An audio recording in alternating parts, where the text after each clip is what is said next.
Qu'est-ce que l'Ethereum? Qu'est-ce que le jeton Ether? À quoi sert-il?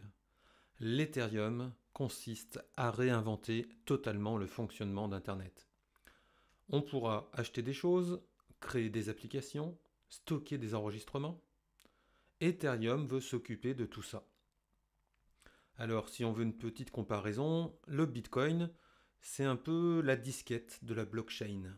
Et Ethereum, c'est le CD. C'est une évolution de la technologie. Ce que le Bitcoin avait prouvé, ou prouve encore, c'est qu'une monnaie peut être créée par une communauté, c'est-à-dire cette monnaie peut être envoyée et reçue par n'importe qui, du moment qu'il détient un portefeuille de crypto-monnaies. Ethereum, lui, c'est un réseau qui veut changer la façon dont les entreprises travaillent sur Internet. Ether, le jeton Ether, c'est la crypto-monnaie qu'Ethereum utilise pour construire et maintenir son réseau. Alors, ce que Ethereum a prouvé pour l'instant, c'est que la blockchain, je ferai une vidéo sur ce que signifie la blockchain peut être bien plus qu'une simple réserve de valeur. La blockchain, c'est un peu comme un registre de compte, hein. On écrit tout ce qui se passe sur un réseau. Alors, ce qu'Ethereum a montré, c'était qu'une blockchain ne servait pas seulement à être une monnaie. Ce réseau, ce registre peut être utilisé pour organiser des événements, pour organiser des idées, pour que des entreprises se développent, pour gérer de l'argent, des services, des prêts. Ainsi, si quelque chose peut être écrit en code et être utilisé par un contrat intelligent, eh bien, ça peut être fait sur Ethereum. Alors, cette idée simple a permis aux entreprises d'utiliser Ethereum pour gérer des biens, des actions, des contrats, jouer à des jeux et même construire leur propre nation. Alors oui, il y a des exemples, il y a une tribu amérindienne qui a construit son propre État sur une blockchain. Qui a inventé Ethereum? Alors c'est un programmateur informatique russo-canadien qui s'appelle Vitalik Buterin.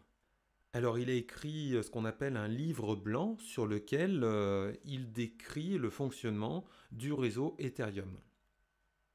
Alors bien entendu, la construction du réseau, ça a été une construction avec plein d'autres personnes, hein. C'était une communauté, hein.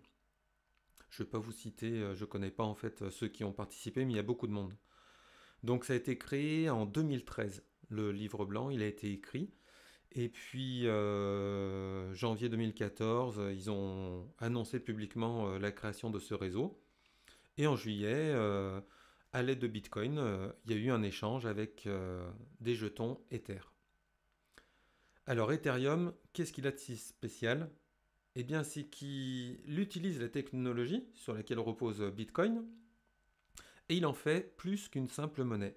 Il permet aux développeurs de créer des applications. Alors on les appelle des dApps, D-A-P-P-S. C'est-à-dire c'est des applications distribuées. Alors ces applications, elles reposent sur des contrats intelligents et il faut bien entendu une interface et souvent Ethereum permet d'avoir une interface facile à utiliser.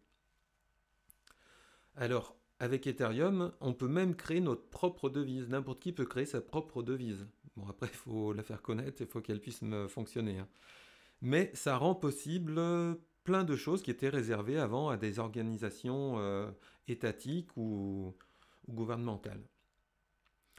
Alors, si Bitcoin est considéré un peu comme l'or dans le monde de la crypto-monnaie, Ethereum, lui, c'est un peu le pétrole. C'est ce qui alimente les contrats, les machines virtuelles. Pour résumer, Ethereum est un réseau qui veut changer la façon dont les entreprises travaillent sur Internet. Ether, c'est le jeton, c'est la crypto-monnaie qu'Ethereum utilise pour construire et maintenir son réseau. Il fonctionne un petit peu à la manière du Bitcoin, hein. Il y a des mineurs qui créent des jetons Ether en créant des blocs et en résolvant des énigmes, des problèmes. Alors cette technique, connue sous le nom de minage, euh, je pourrais vous en parler un peu plus tard. Toutes les 15 secondes environ, un nouveau bloc est ajouté à la blockchain Ethereum. L'ordinateur ou le mineur qui résout le puzzle au cœur du bloc est récompensé en recevant des jetons Ether. Ethereum utilise actuellement la même technique de minage que Bitcoin, mais il prévoit de passer à une technique plus élaborée pour permettre une consommation moindre, donc que ce soit un peu plus écologique. Alors, des Ethers, des jetons Ether, vous pouvez en acheter en bourse, et autrement, on peut devenir mineur soi-même. Alors, Ethereum permet, quand on est sur un réseau social, d'être payé pour nos publications ou pour faire de la publicité sans passer par un organisme tiers. Il n'y aura plus besoin de Google.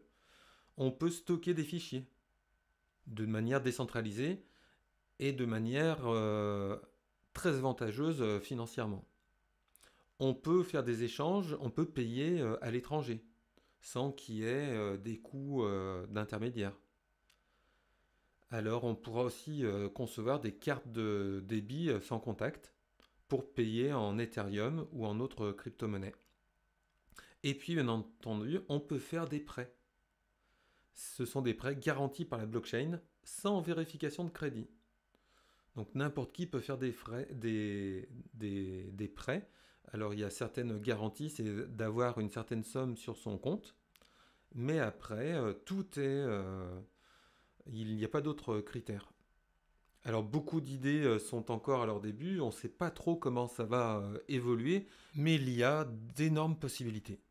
On verra donc où nous mène la plateforme Ethereum. Il y en a d'autres qui sont en train d'émerger, qui n'ont pas les mêmes critères ou le même cahier des charges. Certaines plateformes sont plus rapides qu'Ethereum, donc elles sont plus avantageuses sur ce point, mais elles peuvent être en contrepartie moins efficaces au niveau sécurité.